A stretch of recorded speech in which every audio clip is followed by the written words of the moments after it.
Welcome to my mixed media masterboard process part 1. This will have the first 3 steps, and the next steps will be available in parts 2 and 3. First, you want to get together a base for your masterboard. I like to use manila file folders. Here I'm just cutting it in half so that it's easier to work with. And then you want to select some paper scraps. I had a lot of strips available because I had been making signatures for journals, so I decided I was going to use strips for my base.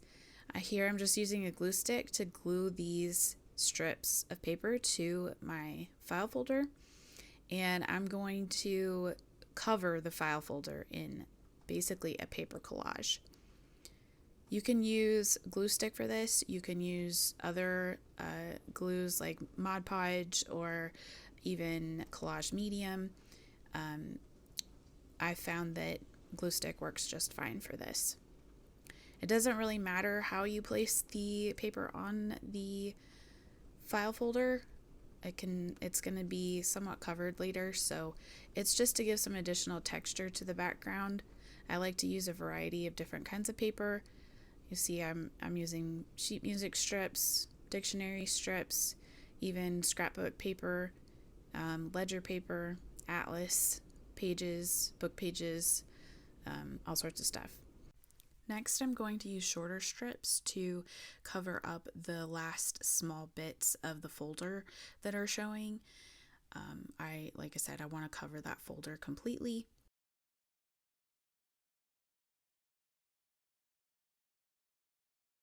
Here I'm just going to trim some of those longer pieces of paper.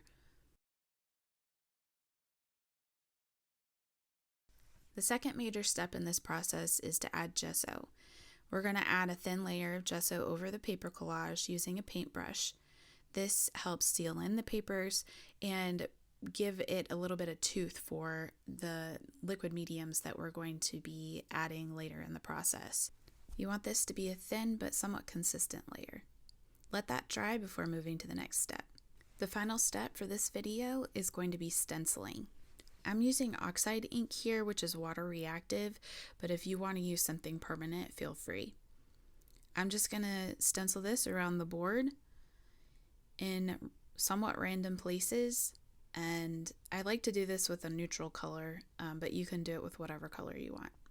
And that's it for part 1. Join me next time for part 2.